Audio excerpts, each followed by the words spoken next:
Welcome to this demo of Shunya, a young boy samurai in training. He is a contemporary character, maybe a near future character with a cybernetic arm. And in this instance, I really wanted to capture him in the throes of training and get a really boyish but dynamic pose down. Get a really boyish look towards his face, in his hair, and kind of how he was handling himself. And here I start with a rough, really getting the forms in, and then moving into some of the finer anatomical detailing of his body. And then I build on the design of his pants, and I design the sort of tilt and the general look of his far side arm. I had a pretty strong concept in my head when I started him. And he was looking a little bit girly, so you'll see that I make some changes along the way to his hairstyle, to his neck thickness, to his jawline, just to make him a little bit more masculine, but still a boy. Maybe he is 13 or 14 years old. That was the look I was going for.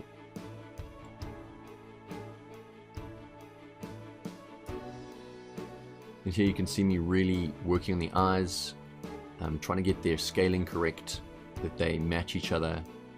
That one was a little bit small, so I used the transform tool in Photoshop just to make it slightly bigger. Of course, if you're working traditionally, you'll have to erase it and redraw it.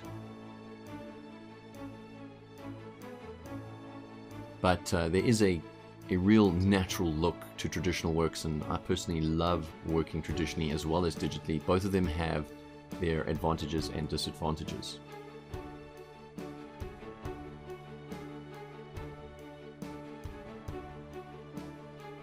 Here you can see me changing his hairstyle, just making a little bit more of a boyish hairstyle, removing those curves and those S-curves, which were really feminine style lines, and then moving into the refined stage.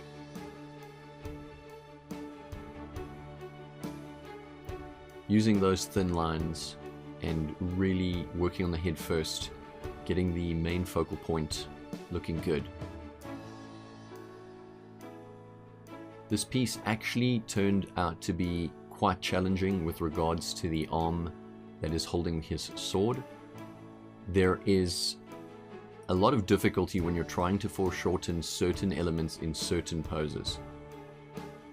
So you'll see me make quite a few substantial changes in the refined stage, which really you want to try and get this done in the rough stage. You don't want to be doing it with your clean lines because it's actually significantly harder and it actually wastes time. But you'll see me making significant changes to the arm holding the sword so that it looks more 3D and so that it's more anatomically correct.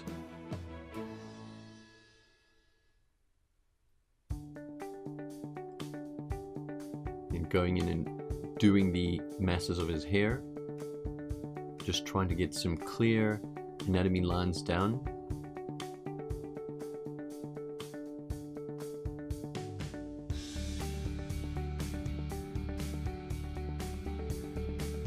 Another point to make is that you really want to try and work quickly. Of course, this is a time lapse, so not this quickly, but you really want to try and be very quick when you're doing manga style lines. The lines really are quite straightforward. They're thin, they don't have a weighting across the line. It's just usually a single weight with a tapered edge.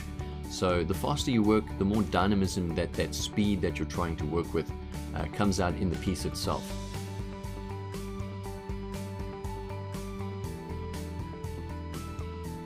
Here I'm doing his robotic forearm on his right arm, and I really liked the initial design, but I realized later on that anatomically it looked strange. It looked almost like it was broken or that a bone was bent, so you'll see me essentially redraw the entire section of the forearm, barring the hand.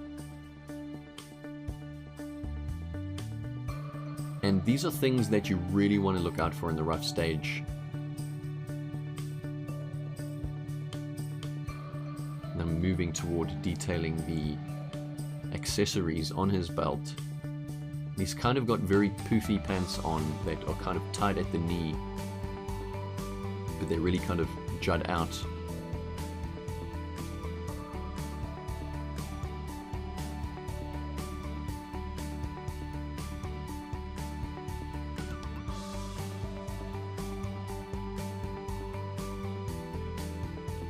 was detailing the elastics at the bottom of the knee there.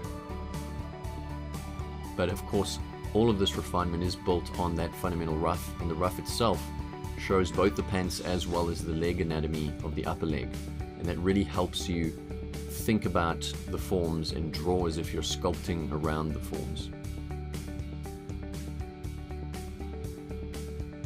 His left leg is actually slightly further back than his right leg.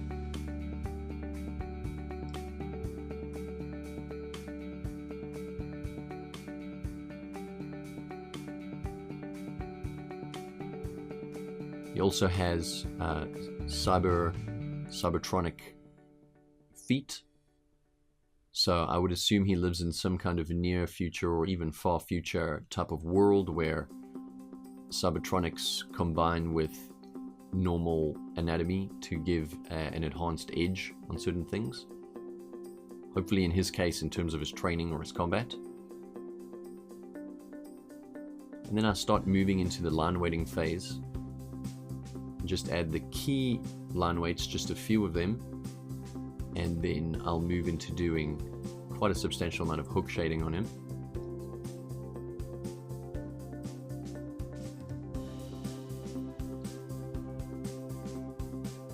Something to keep in mind as you're working is the absolute importance of line overlaps.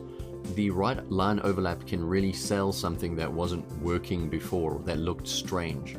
So just by testing out and trying different curves with different line overlaps, you can actually get substantially different effects in the work.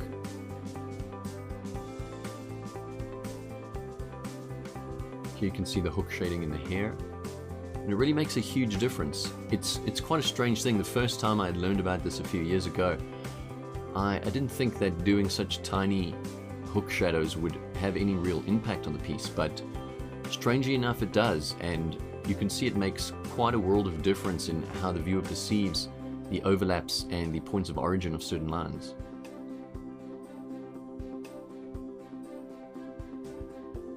So there I had done the refined lines, but then I had the soft lines, but then I'd realized that this hand was not really working. So I came in and I redrew the entire right hand, and I actually changed the entire design of the Cybertronic arm. And then I wanted to add more muscularity to him and more masculinity as well. So I thickened his neck up.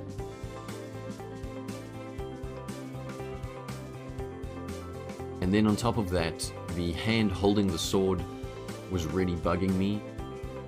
And unfortunately, I'm somewhat of a perfectionist, and I'm sure many of you are as well, being artists. So I really had to fix it. I wanted it to look correct. The perspective just looked a little strange. It was facing us too directly. So I made some changes to the arm, some changes to the hand, and eventually you'll see that I've made substantial changes to the forearm so that the foreshortening reflects correctly. I'll admit I did not use reference for this particular pose, and referencing posing and referencing anatomy is a good thing. Don't be too prideful. It's not cheating when you're referencing it. You couldn't draw anything without having seen it first. So really referencing, not copying, is very good, and it will help you get better at drawing things out of your imagination. So referencing is quite pivotal for us. So here you see me modifying the hand position. I was looking at my own hand using the selfie camera on my phone and holding a stapler, and I was just looking at the shapes that my hand was producing at that angle. But the arm length, you can see the arm length still looks a little bit parallel and flat. So you'll see as we go into the final refinement, busy working out angles there, that I actually modify the angle of the entire forearm. And doing that also meant that I had to change the angle of the sword and the blade as well. But fortunately, when you're working digitally, this is a lot easier to do. You simply cut and move elements around and just make a few edits here and there to get things looking correct.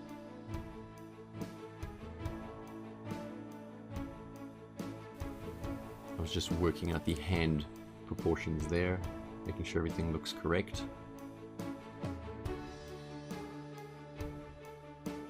And then you can see the final change there with the soft lines applied.